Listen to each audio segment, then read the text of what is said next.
अमरीकी सदर ने जंग बंदी में तोसी कर दी है और इस दफ़ा तोसी के साथ कोई टाइम लाइन नहीं है कि 2 रोज़, 4 रोज़, 15 रोज़। वो जो डेडलाइन सेट करके रोज़ाना धमकी देते थे, इस दफ़ा उन्होंने डेडलाइन सेट नहीं की और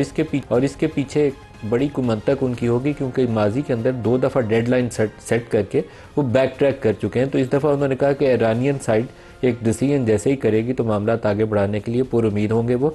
और अभी उन्होंने थोड़ी देर पहले एक अमेरिकी अखबार से ही बात करते हुए कहा है कि हो सकता है कि जुमे को सेकंड राउंड ऑफ टॉक्स हो। अमेरिका में अभी सुबह का वक्त है और सुबह के वक्त आमतौर पर ट्रंप साहब रोज़ाना एक ऐसा बयान ज़रूर देते हैं जिससे मार्केट के अंदर बहुत ज़्यादा भूचाल नहीं है, लेकिन इस दफ़ा उनके इस बयान के बावजूद इस वक्त ब्रेंट की कीमतें $100 से ऊपर ट्रेड कर रही हैं। और ये सबसे बुरी खबर है यूरोप के लिए भी और अमेरिका के लिए भी। ट्रंप का शुरू का दावा ये था कि ये स्ट्रेट ऑफ हॉर्मुज़ से तो एक भी टैंकर अमेरिका नहीं आना, तो हमें इससे क्या फ़र्क पड़ता है। लेकिन पिछले 6 हफ्तों में उनको बड़ा क्लियरली ये बात समझ आ चुकी है कि जब यूरोप बैठेगा, जब मिडल ईस्ट हिट होगा, तो अमेरिका भी हिट होगा उसके साथ। और इस वक्त यूएई वो पहला मुल्क है जिसने अमेरिका से जाके कहा है कि हमने बहुत सारा पैसा अमेरिकी बैंकों में रखवाया हुआ है, बहुत सारी ढेर सारा पैसा यूएस ट्रेजरीज में इन्वेस्ट किया हुआ है, लेकिन अभी जो सूरत हाल है, हमें हो सकता है यूएस ट्रेजरीज लिक्विडेट करनी पड़े या हो सकता है हमें चाइनीज़ करेंसीज के साथ, चाइना के साथ डील करना पड़े। तो ये वो सबसे बुरी खबर होगी जो अमेरिकी सदर सुनना चाहेंगे किसी भी अपने इत्तेहादी से, क्योंकि डॉलर की जो डोमिनेशन है दुनिया में,